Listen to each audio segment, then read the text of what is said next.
liburu honetan irudiz eta euskaraz egindako lanei buruz hitz egiten dut, eta logika euskal zinema deitzen diet. Marka da, esplikatu behar izatea euskarazko zinemari euskal zinema deituko dio dala. Hori ez egit munduan beste edozein tokitan, beste edozein herritan, hortaz hitz egiten egongo ginateken. Nik presentatzen dut proiektu bat beka horretara eta hortik abiatzen naiz. Euskal zinemaren inguruan ikerketak egina naiz eta pixkat hori da nire ikerlerro nagusiaz, historia, eta 2000 eta orain naiz akordatzen, 2014an uste dut nire doktore tesia presentatu nuenean, ikertu nuen Gure sorlekua izeneko pelikula bat euskaraz egina 1996an.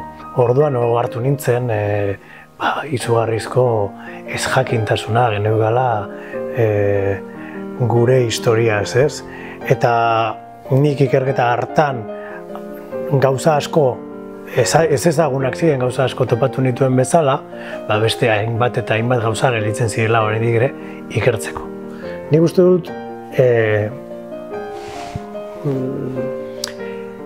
objektibo kontu bat dela, edo lente kontu bat, ez? Objektibo aldatzen duzunean gauzak ezberdin ikusten dira.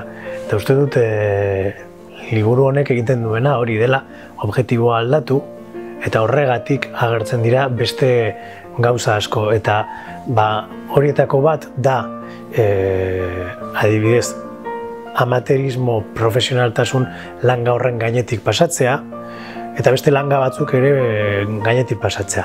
Lehendabizikoa argi eta garbi hizkuntzarena, esan nahi dut, orain arte hemen aipatzen diren gauza asko ez dira ezagutu, sinpleki aurretik ikerketa egin dutenek ez dutelako jo euskarazko iturrietara, euskarazko prentsara edo ahozko lekukotzatara. Eta beste langa bat da ere lurraldetasunarekin lotua. Iparraldeko prentsan eta euskarazko prentsan areta gutxiago begiratu zuen inork, eta horregatik horrela aurkitu dira gauza asko.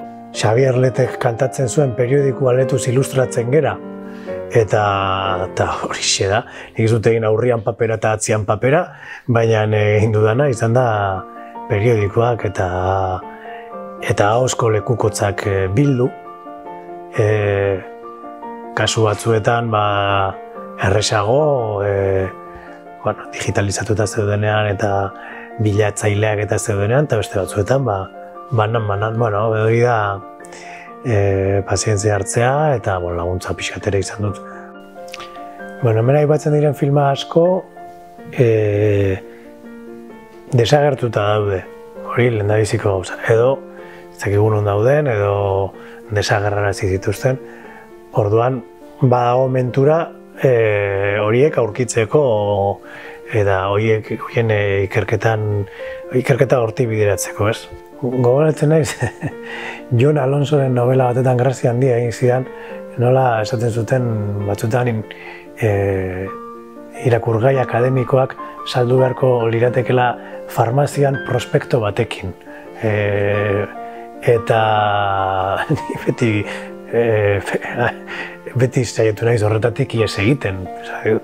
Gauza bat interesgarria izateko ez da izan behar irakurtezina. Are gehiago, atseginago baldin bada irakurtzeko, interesgarriagoa izango da, edo jente gehiagoren gana iritsiko da.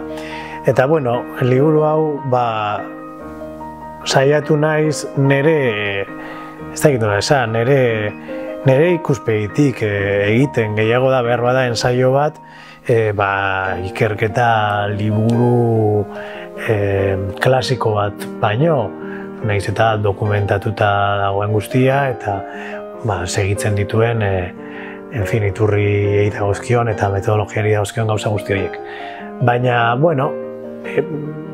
nik lehen personan kontatzen ditut gauzak, eta gauza batzuk nire interpretazioa dira, nire kritikak dira, eta hortik libreago sentitzen naiz.